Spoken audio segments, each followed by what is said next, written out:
다 찾으셨으면 한 절씩 교독하겠습니다. 베드로는 아랫뜰에 있더니 대제사장의 여종 하나가 와서 베드로가 불을 쬐고 있는 것을 보고 주목하여 이르되 너도 나사렛 예수와 함께 있었도다 하거늘. 베드로가 부인하여 이르되 나는 내가 말하는 것이 무엇인지 알지도 못하고 깨닫지도 못하겠노라 하며 앞뜰로 나갈새. 여종이 그를 보고 곁에 서 있는 자들에게 다시 이르되 이 사람은 그 도당이라 하되. 또 부인하더라. 조금 후에 곁에 서 있는 사람들이 다시 베드로에게 말하되 너도 갈릴리 사람이니 참으로 그 도당이니라. 그러나 베드로가 저주하며 맹세하되 나는 너희가 말하는 이 사람을 알지 못하노라 하니. 함께 읽겠습니다. 닭이 곧 두 번째 울더라. 이에 베드로가 예수께서 자기에게 하신 말씀 곧 닭이 두 번 울기 전에 내가 세 번 나를 부인하라 하심이 기억되어 그 일을 생각하고 울었더라. 아멘. 아멘. 할렐루야. 예배 자리에 나오신 여러분 환영하고 축복합니다. 날이 많이 금방 해가 지고 밖에 지금 어둠이 짙게 내려앉았습니다. 그리고 낮에는 좀 아직 더운 감이 있지만 그래도 이렇게 밖에 있으면 살랑살랑 불어오는 가을바람이 계절의 변화를 우리에게 알려줍니다. 여러분 한절기 건강하시고 성령 충만하시기를 바랍니다. 함께 읽은 말씀을 중심으로 베드로의 확실한 실패라는 제목으로 함께 하나님의 말씀을 살피며 은혜를 나누기를 원합니다. 오늘 본문에서는 이 베드로가 완벽하게 실패하는 장면을 보여주고 있습니다. 그리고 본문에는 드러나 있지는 않지만 이 실패를 통해 그를 회복시키시는, 그리고 그를 다시 일으키시는 하나님의 사랑 그리고 하나님의 능력을 우리들이 볼 수 있어야 합니다. 여러분은 자신감을 갖고 인생을 살아가고 계십니까? 아니면은 자신감보다 또 더 한 단계 높은 그런 단계, 자만심이라고 하죠. 여러분 자신감을 갖고 살아가는 건 사실 굉장히 중요합니다. 여러분들 이렇게 자신의 모습 속에서 제일 자신 있는 그런 어떤 신체의 기관이 있잖아요. 예를 들어 뭐 눈이면 눈, 그 다음에 뭐 팔이면 팔, 이렇게 신체 기관들이 다 있을 겁니다. 그런데 또 한편으로 보면은 숨기고 싶은 또 콤플렉스가 우리 각자 다 가지고 있죠. 그런데 오늘 베드로의 모습 속에서 우리들은 지나친 자신감으로 인해 자만하여 결국 넘어진 한 사람을 보게 됩니다. 그리고 이 사람은 예수님의 수제자였고 예수님이 네가 나를 부인하리라 라는 그 말에 절대 저는 다른 사람은 다 주를 부인할지라도 나는 절대로 주를 떠나지 않겠습니다. 부인하지 않겠습니다라고 호언장담했던 사람이 바로 베드로였습니다. 이 베드로의 모습은 저의 모습이기도 하고 우리의 모습이기도 합니다. 우리가 오늘 말씀을 통해서 실패, 자만, 그리고 은혜의 회복으로 이끄시는 그 주님의 사랑을 발견했으면 좋겠습니다. 먼저 본문을 함께 살펴보겠습니다. 본문을 시작하는 66절을 보시면 이렇게 기록을 하고 있죠. 베드로는 아랫뜰에 있더니 대제사장의 여종 하나가 와서. 여러분 베드로의 나이가 어느 정도였다고 추측을 해볼 수 있을까요? 그리고 베드로의 사회적인 위치, 그리고 이 여종, 아마 노예로 팔려 나가지 않았을까 추측을 해보는데 이 여종의 위치와 베드로의 위치를 먼저 좀 생각해 봤으면 좋겠습니다. 여러분 베드로는 수제자였습니다. 그리고 그의 나이가 정확히 성경에 기록되어 있지 않지만 그는 성인이었을 것이고 결혼도 한 상태였을 것입니다. 그리고 예수님께서 말씀하신 것처럼 모든 것을 버려두고 나를 쫓으라고 말을 할 때 자기에게 있는 모든 것을 버려두고 주님을 쫓았던 사람이었습니다. 그에 반해서 오늘 본문에 등장하는 대제사장의 여종, 이 대제사장의 여종은 굉장히 사회적으로도 무시받기 딱 좋은, 그러니까 그 대제사장의 여종의 말은 별로 신빙성도 없는 것이고 법적인 효력도 하나도 없는 것이었습니다. 그런데 이 성인이고 예수님을 정말 끝까지 쫓아가겠다고 다짐했던 이 베드로의 위치와 그 다음에 대제사장의 여종의 모습을 통해서 우리들은 금세 위축되어 버린, 수축되어 버린 이 베드로의 모습을 발견할 수 있습니다. 계절은 아마도 6월절이었으니까 우리나라로 치면 3월 내지 4월이었을 것입니다. 뭐 울산은 그렇지 않지만 저쪽 위쪽 지방을 보게 되면은 3월, 4월에도 눈이 내리는 지역이 있습니다. 그만큼 3월, 4월도 여전히 추운 갑자기 이 장에 들여놓았던 파카를 다시 꺼내 입어야 하는 그런 날씨도 있죠. 지금 베드로가 불을 쬐고 있는 것은 아마 그때의 날씨가 아마 좀 쌀쌀한, 특별히 밤이었기 때문에 쌀쌀한 날씨였던 것으로 보입니다. 자, 이 베드로의 나이는 아마 한 35에서 45 정도로 추측을 하고, 그 다음 이 대제사장의 여종은 한 25에서 30살 정도로 추측을 해볼 수 있습니다. 정확한 것은 아니지만. 자, 그러면은 나이도 더 많죠. 그리고 남자죠. 그 다음에 예수님의 수제자였죠. 호언 장담했던 베드로. 그런데 이 여종은 그의 말에 어떤 신빙성도 없고, 그 다음에 존중받을 만한 위치도 아니고, 나이도 어리고, 게다가 여자였습니다. 종이었어요. 자, 그런데 이 여종의 한마디에 베드로가 수축되는 모습을 보여주고 있죠. 아마도 이 여종은 요한복음 18장에 따르면 동일한 본문이 나오게 되는데, 그 본문에 따르면은 문을 지키는 여종이었습니다. 그러니까 아무래도 그냥 여종이 아니라 그 여종들 중에서도 조금 뛰어나고 좀 눈매가 좀 있는, 눈치가 빠른 그런 여종이 아니었을까 추측할 수 있습니다. 그 여종이 아마 성전 안으로 들어가는 베드로와 예수님의 모습을 목격했었던 것으로 보여요. 베드로가 어떻게 생겼는지 우리는 알 수 없지만 아마 이 여인, 이 대제사장의 여종이 굉장히 아주 인상 깊은 그런 기억력과 또 눈치를 갖고 있었다는 것을 염두에 둔다면은 충분히 가능한 일이었을 것으로 보입니다. 이렇게 표현을 하죠. 베드로가 불 쬐고 있는 것을 보고 주목하여 이르되 너도 나사렛 예수와 함께 있었더라거늘. 여러분, 불을 쬐면은 이때 뭐 불이 지금처럼 뭐 히타였겠습니까? 당연히 모닥불이었겠죠. 모닥불. 그러니까 모닥불이 타들어가는 소리 있잖아요. 따닥 따닥 따닥 하는 소리. 그 소리와 함께 이 베드로는 아마 깜짝 놀랐을 거예요. 왜냐하면 지금 베드로는 그 대제사장의 무리 가운데 섞여 있는 것이거든요.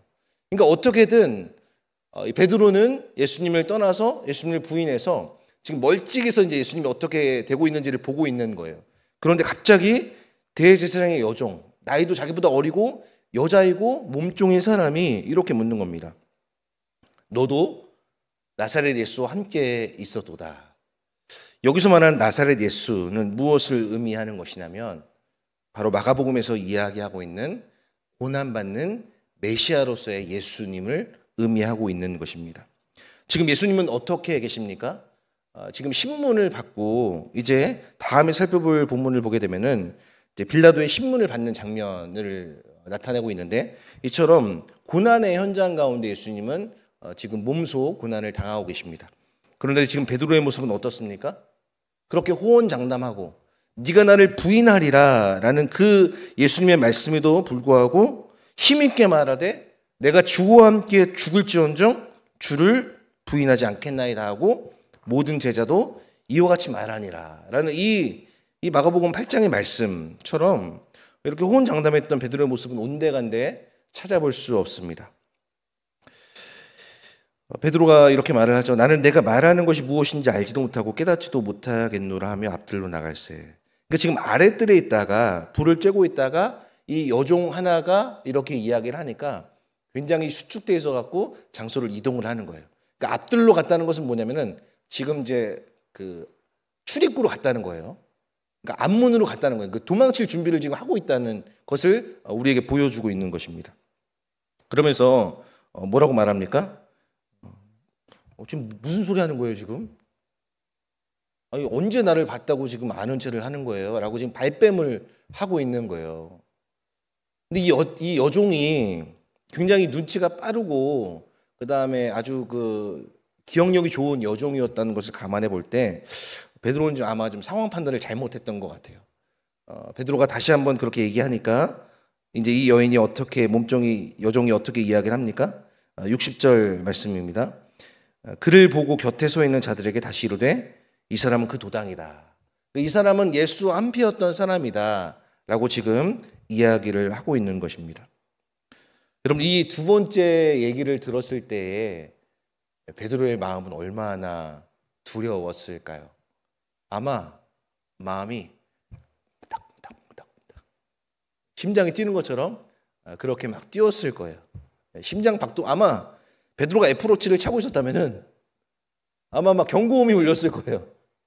막 심장 박동수가 보통 건강한 사람은 막 60 이하로 내려가기도 하고 뭐 한 70에서 80이 정상 맥박이잖아요. 근데 맥박이 막 100, 110, 120 이 심장 소리가 아마 그 여인이 청진기나 이런 걸 갖다 댔으면 들렸을 정도가 아니었을까 그렇게 추측을 해볼 수 있습니다. 그런데 베드로는 어떻게 발뺌을 합니까? 70절 말씀 우리 같이 한번 읽어볼까요? 또 부인하더라. 조금 후에 곁에 서 있는 사람들이 다시 베드로에게 말하되 너도 갈릴리 사람이니 참으로 그 도당이니라 라는 말을 듣게 됩니다. 자, 첫 번째, 두 번째의 이 대제사장의 여종의 물음 앞에서는 베드로가 어떻게 이야기를 하냐면은 발뺌을 해요. 아니다. 너 지금 무슨 말 하는 거냐? 나는 지금 네가 무슨 말 하는지 전혀 알지 못하겠다라고 완전하게 발뺌을 합니다.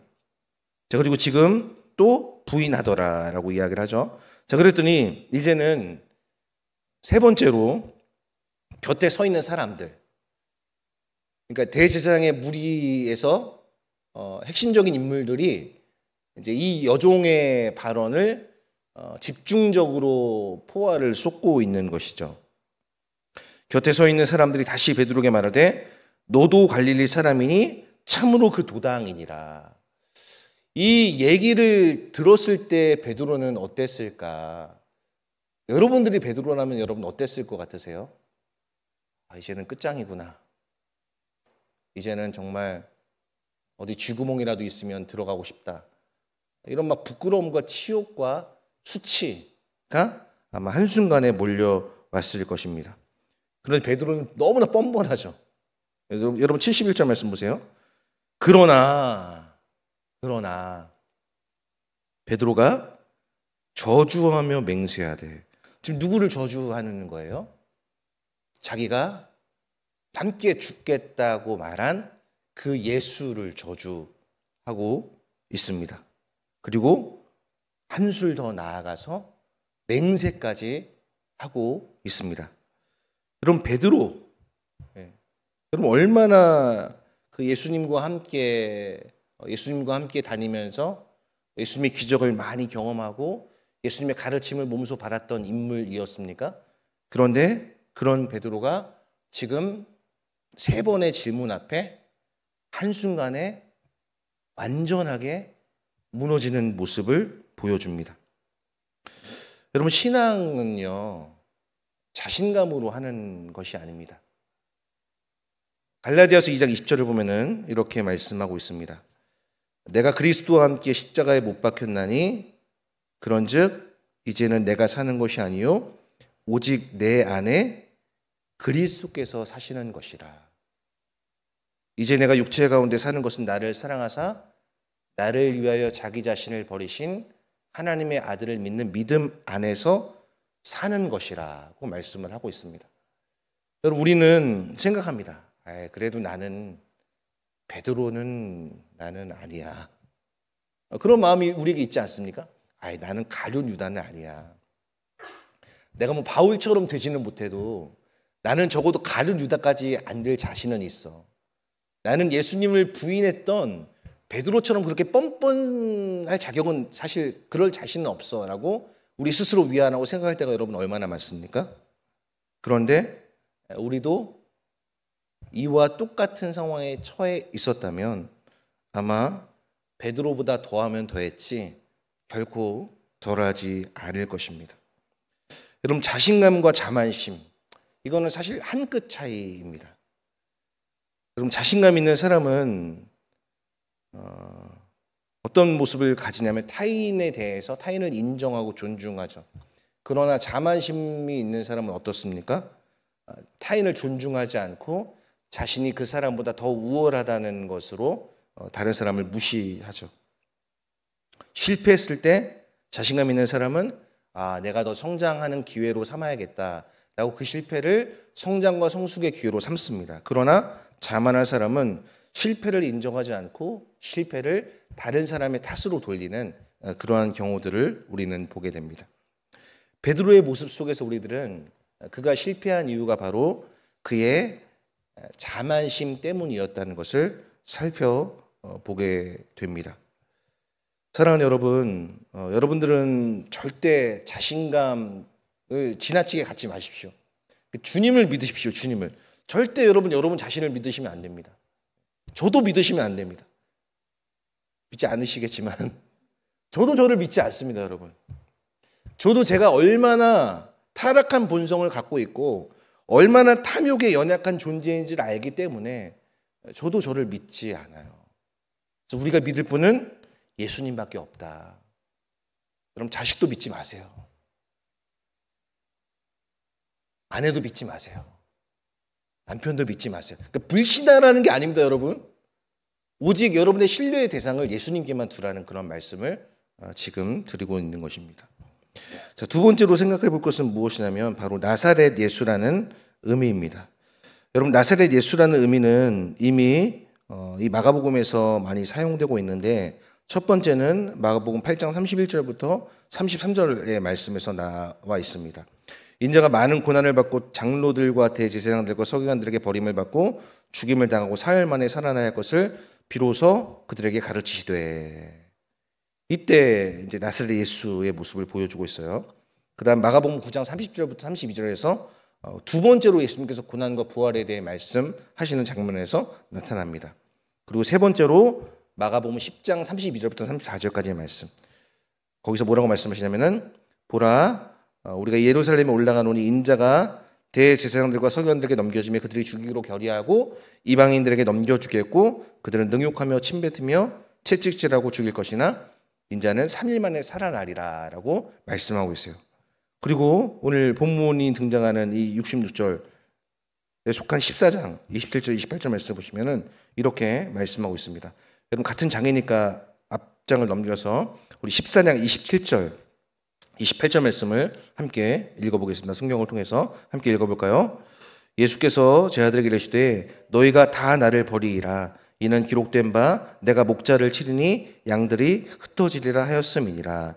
그러나 내가 살아난 후에 너희보다 먼저 갈릴리로 가리라 라고 예수님께서는 자신의 죽음과 부활, 그 다음에 부활한 다음에 너희보다 먼저 갈릴리로 가겠다고 이미 말씀하신 적이 있었습니다. 그런데 지금 베드로는 어떻게 하고 있습니까? 그 예수님의 말씀을 다 하나도 기억하지 못하고 새까맣게 잊어버리고 있었습니다. 왜 그것을 어디서 우리가 알 수 있냐면은 72절 보시면은 이렇게 말씀을 하고 있죠. 닭이 곧 두 번째 울더라. 이에 베드로가 예수께서 자기에게 하신 말씀 곧 닭이 두 번 울기 전에 내가 세 번 나를 부인하리라 하심이 기억되어 그 일을 생각하고 울었더라. 즉 이 여종이 너는 나사렛 예수와 함께 있었도다라는 그 말은 무엇이냐면 네가 지금 있어야 할 곳은 지금 따뜻하게 모닥불을 쬐고 있는 이 안락한 자리가 아니라 예수님과 함께 고난받는 자리에 있어야 한다라는 것을 의미하는 것이라고 볼 수 있는 것이죠. 그런데 그는 어디에 있었습니까? 예수를 부인하고 더 나아가 예수를 저주하고 맹세까지 하면서 예수를 모른다고 부인했습니다. 마침 그때 닭이 두 번째 울었다고 성경은 기록하고 있습니다. 여러분 베드로는 회개했을까요? 회개하지 않았을까요? 오늘 본문 72절을 보시면은 곧 닭이 두 번 울기 전에 내가 세 번 나를 부인하리라 하심이 기억되어 그 일을 생각하고 울었더라. 이 말씀만 봐서는 우리가 정확히 알 수 없지만 다른 번역본과 다른 원문들을 보게 되면은 뛰쳐나가서 울었다라고 기록을 하고 있습니다. 그러니까 그는 이 말씀을 듣고 예수님의 말씀을 기억하고 그의 잘못된 행위와 그의 교만을 회개한 것이다라고 볼 수 있는 것입니다. 여러분 우리의 신앙의 여정은 100m, 500m 단거리가 아닙니다. 올림픽이 얼마 전에 이제 몇 달 전에 끝났는데요. 그 올림픽을 보게 되면은 그 계주를 하지 않습니까? 계주. 그리고 제일 올림픽의 마지막을 피날레를 장식하는 게 마라톤이잖아요. 마라톤은 무려 42.19km를 뛰는 거예요. 2시간 정도 걸리죠. 그런데 우리의 신앙은 이렇게 단거리 경주가 아니라 장거리입니다. 장거리. 그래서 이 장거리 신앙의 여정을 걷는 동안 우리는 넘어질 수 있고 베드로처럼 실패할 수 있고 깨질 수 있는 그런 연약한 질그릇 같은 존재가 바로 저와 여러분이라는 것이죠. 칼빈은 그의 책인 기독교 강요에서 그리스도의 삶을 두 가지로 요약해서 우리에게 알려줍니다. 첫 번째는 무엇이냐면 자기를 부인하는 거예요. 그럼 오늘 이 베드로의 모습, 예수님께서 제 아들을 부르실 때 뭐라고 말씀하셨습니까? 나를 따라오려거든 자기를 부인하고 자기 십자가를 지고 나를 쫓을 것이니라 라고 말씀하셨습니다. 근데 지금 베드로는 여러분 어떡하죠? 주를 부인하죠. 그리고 주를 저주하고 맹세까지 하는 그러한 모습을 보여주고 있습니다. 그럼 자기를 부인하는 것은 정말 쉬운 것이 아닙니다. 나를 깎고 나를 깨뜨리고 하나님 말씀에 부합하지 않은 내 자신을 하나님의 말씀대로 빚어가도록 노력하는 것, 이게 정말 쉬운 것이 아니죠. 그래서 이것은 사실 우리 일생 동안 우리가 겪어와야 하는 과정이라고 할 수 있습니다.